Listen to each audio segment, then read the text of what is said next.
नमस्कार दोस्तों, आज के इस खास वीडियो में हम आपको सुनाने जा रहे हैं ब्रह्मांड के प्रत्यक्ष देवता भगवान सूर्य नारायण की वो अद्भुत और पौराणिक कथा जो हमें भक्ति, धैर्य और अनुशासन की सीख देती है।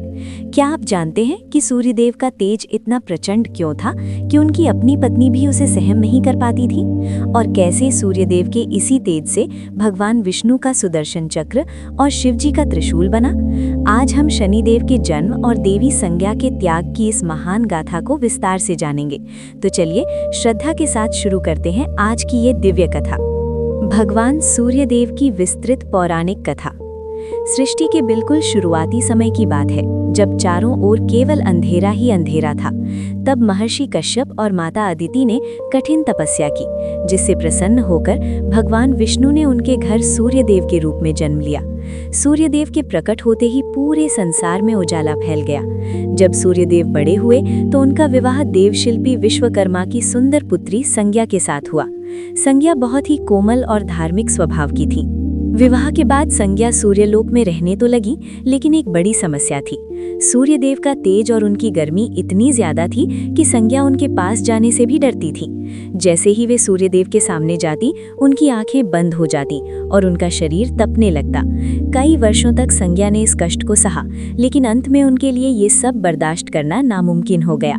तब उन्होंने एक योजना बनाई। संज्ञा ने अपनी तपस्या की शक्ति से अपनी जैसी ही दिखने वाली एक छाया तैयार की, जिसका नाम छाया रखा गया। संज्ञा ने छाया से कहा कि तुम मेरी जगह सूर्यदेव की सेवा करो और बच्चों का ख्याल रखो, लेकिन ये राज किसी को मत बताना। इसके बाद संज्ञा स्वयं घोड़ी का रूप धारण करके जंगल में तपस्या करने चली गईं, ताकि वे भी सूर्यदेव जैसी शक्ति प्राप्त कर सकें। सूर्यदेव को इस धोखे का पता नहीं चला और वे छाया को ही संज्ञा समझने लगे। छाया और सूर्यदेव के मिलन से शनिदेव का जन्म हुआ। जब शनिदेव पैदा हुए तो उनका रंग बहुत काला था, क्योंकि छाया ने धूप में बैठकर कड़ी तपस्या की थी। शनिदेव को देखकर सूर्यदेव को शक हुआ और उन्होंने छाया का अपमान कर दिया। इससे बालक शनि को गुस्सा आ गया और उन्होंने अपने पिता की तरफ टेढ़ी नजर से देखा। शनिदेव की उस नजर पड़ते ही सूर्यदेव का चमकता हुआ शरीर कोयले जैसा काला पड़ गया और उनके रथ के घोड़े रुक गए। बाद में शिवजी ने आकर सबको शांत कराया और सूर्यदेव को अपनी गलती का एहसास हुआ। काफी समय बाद जब सूर्यदेव को असली संज्ञा के बारे में पता चला तो वे व्याकुल होकर अपने ससुर विश्वकर्मा के पास गए। विश्वकर्मा ने समझाया कि आपकी गर्मी बहुत ज्यादा है, इसलिए संज्ञा दूर चली गई। तब विश्वकर्मा ने सूर्यदेव की अनुमति से उनके तेज को थोड़ा छांटकर कम कर दिया। सूर्यदेव के शरीर से जो तेज निकला, उसी से भगवान विष्णु का सुदर्शन चक्र और शिवजी का त्रिशूल बनाया गया। इसके बाद सूर्यदेव का रूप बहुत ही सुंदर और प्यारा हो गया, जिसे संज्ञा आसानी से सहन कर सकती थी। सूर्यदेव अपनी पत्नी संज्ञा को वापस ले आए और पूरा परिवार फिर से हंसी खुशी रहने लगा। सृष्टि के उस परम पावन और अनादिकाल की ये वो अत्यंत विस्तार पूर्ण दिव्य गाथा है, जब इस अनंत और असीम ब्रह्मांड का सृजन अपनी अत्यंत प्रारंभिक अवस्था में गतिमान था और चारों ओर केवल शून्यवाद और घोर अंधकार का साम्राज्य व्याप्त था। तब आदिशक्ति जगदम्बा की गुप्त प्रेरणा से ब्रह्मा जी के मानस पुत्र परम तेजस्वी महर्षि कश्यप और देव माता अदिति ने एक ऐसी अलौकिक संतान की प्राप्ति हेतु युगों युगों तक निराहार रहकर केवल वायु का भक्षण करते हुए भगवान श्री हरि की अत्यंत कठिन और देवताओं को भी विचलित कर देने वाली महातपस्या की थी।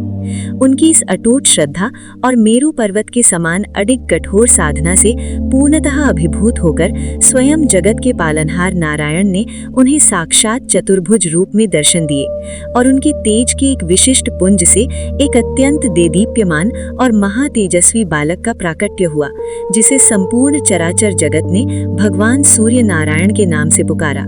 सूर्यदेव का स्वरूप इतना अलौकिक था कि उनके उदय मात्र से ही 10 दिशाएं स्वर्णमयी दिव्य आभा से प्रदीप्त हो उठीं और ब्रह्मांड का कण कण चैतन्य और प्रकाशमान हो गया। जैसे जैसे काल का चक्र निरंतर अपनी गति से आगे बढ़ता गया, सूर्यदेव का विवाह देवशिल्पी और परम वास्तुकला कौशल से संपन्न विश्वकर्मा की अति लावण्यमयी और सर्वगुण संपन्न सुपुत्री देवी संज्ञा के साथ पूर्ण वैदिक मंत्रोच्चार और समस्त देवताओं के अपार हर्षोल्लास के बीच संपन्न हुआ।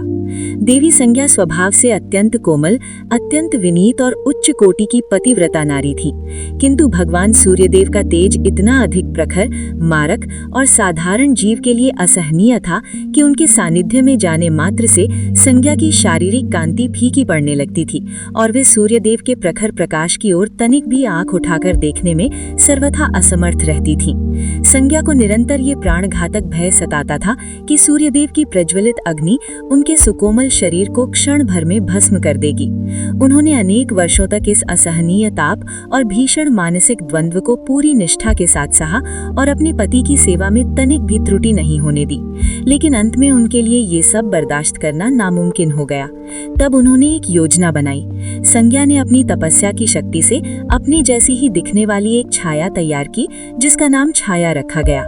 संज्ञा ने छाया से कहा कि तुम मेरी जगह सूर्यदेव की सेवा करो और बच्चों का ख्याल रखो, लेकिन ये राज किसी को मत बताना।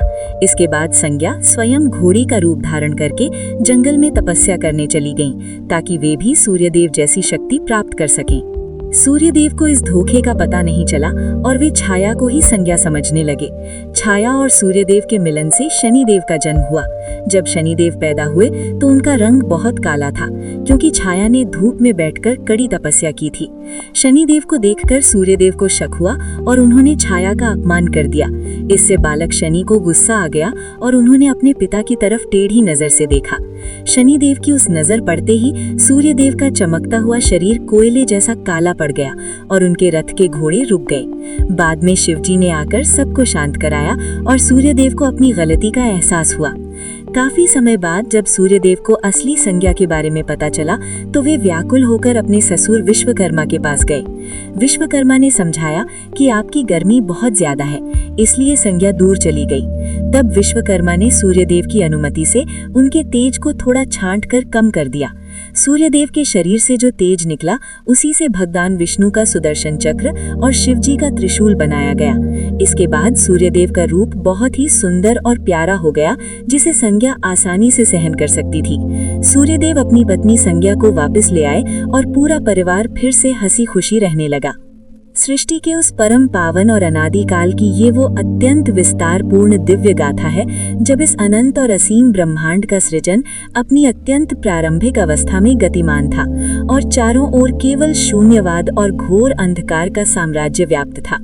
तब आदिशक्ति जगदम्बा की गुप्त प्रेरणा से ब्रह्मा जी के मानस पुत्र परम तेजस्वी महर्षि कश्यप और देव माता अदिति ने एक ऐसी अलौकिक संतान की प्राप्ति हेतु युगों युगों तक निराहार रहकर केवल वायु का भक्षण करते हुए भगवान श्री हरि की अत्यंत कठिन और देवताओं को भी विचलित कर देने वाली महातपस्या की थी।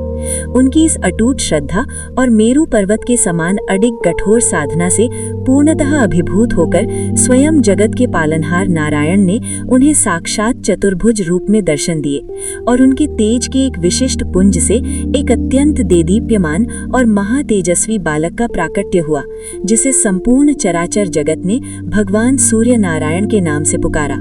सूर्यदेव का स्वरूप इतना अलौकिक था कि उनके उदय मात्र से ही 10 दिशाएं स्वर्णमयी दिव्य आभा से प्रदीप्त हो उठीं और ब्रह्मांड का कण कण चैतन्य और प्रकाशमान हो गया। जैसे जैसे काल का चक्र निरंतर अपनी गति से आगे बढ़ता गया, सूर्यदेव का विवाह देव शिल्पी और परम वास्तुकला कौशल से संपन्न विश्वकर्मा की अति लावण्यमयी और सर्वगुण संपन्न सुपुत्री देवी संज्ञा के साथ पूर्ण वैदिक मंत्रोच्चार और समस्त देवताओं के अपार हर्षोल्लास के बीच संपन्न हुआ।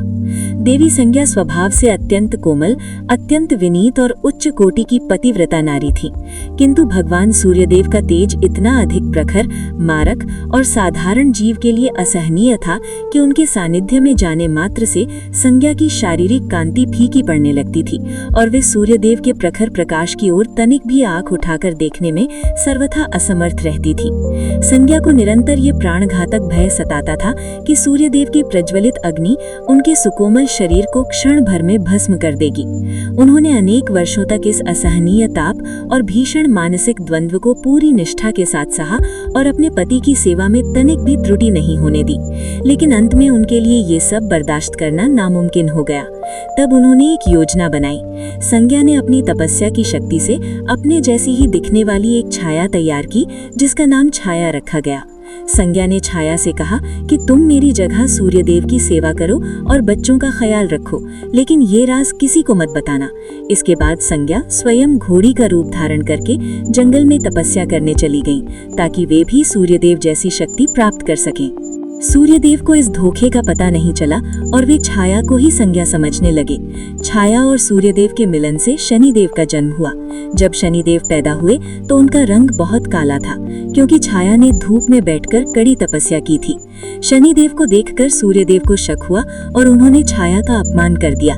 इससे बालक शनि को गुस्सा आ गया और उन्होंने अपने पिता की तरफ टेढ़ी नजर से देखा। शनिदेव की उस नजर पड़ते ही सूर्यदेव का चमकता हुआ शरीर कोयले जैसा काला पड़ गया और उनके रथ के घोड़े रुक गए। बाद में शिवजी ने आकर सबको शांत कराया और सूर्यदेव को अपनी गलती का एहसास हुआ। काफी समय बाद जब सूर्यदेव को असली संज्ञा के बारे में पता चला तो वे व्याकुल होकर अपने ससुर विश्वकर्मा के पास गए। विश्वकर्मा ने समझाया कि आपकी गर्मी बहुत ज्यादा है, इसलिए संज्ञा दूर चली गई। तब विश्वकर्मा ने सूर्यदेव की तो दोस्तों, ये थी भगवान सूर्यदेव, देवी संज्ञा और छाया की वो अद्भुत पौराणिक कथा, जो हमें सिखाती है कि जीवन में संतुलन और धैर्य का होना कितना जरूरी है। हमें उम्मीद है कि सूर्यदेव की ये महिमा जानकर आपको मानसिक शांति और प्रेरणा मिली होगी। अगर आपको आज की ये कथा पसंद आई हो तो इस वीडियो को लाइक जरूर करें और अपने परिवार और दोस्तों के साथ शेयर करना ना भूलें, ताकि वे भी सूर्यदेव के इस पावन इतिहास को जान सकें। कमेंट बॉक्स में जय सूर्यदेव लिखना ना भूलें और हमें बताएं कि आप अगली कथा किस देवी देवता के बारे में सुनना चाहते हैं। अगर आप हमारे चैनल पर नए हैं तो ऐसी ही और भी धार्मिक और आध्यात्मिक कथाओं के लिए हमारे चैनल को अभी सब्सक्राइब करें और बेल आइकन को दबाएं, ताकि आपको हमारे हर नए वीडियो की जानकारी सबसे पहले मिल सके। आज के लिए बस इतना ही। मिलते हैं अगले वीडियो में एक नई और प्रेरक गाथा के साथ। तब तक के लिए नमस्कार और भगवान सूर्यदेव की कृपा आप सभी पर बनी रहे।